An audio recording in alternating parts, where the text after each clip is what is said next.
అర్థం లేని చిరాకు పుట్టించే మాటలు, పుకార్లు, అనవసరపు విమర్శలు, అలాగే నా కర్మ ఇంతే, నా బతుకింతే అని మిమ్మల్ని మీరు తక్కువ చేసుకునే మాటలు.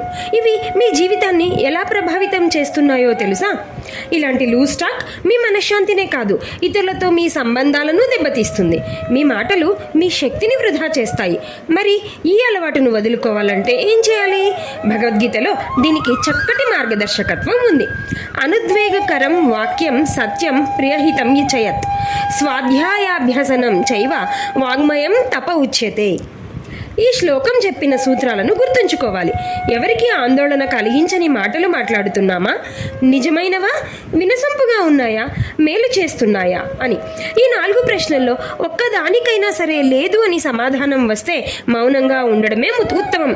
ఇది లూజ్ టాక్ను ఆపడానికి మనం వేసే మొదటి అడుగు. ఈ చిన్న అలవాటు మీ జీవితాన్ని, మీ సంబంధాలను అద్భుతంగా మార్చగలదు. మీ మాటలే మీ అంతర్గత ప్రశాంతతను ప్రతిబింబిస్తాయి. ఈ సూత్రాన్ని మీ జీవితంలో పాటించండి. కృష్ణం వందే జగద్గురు.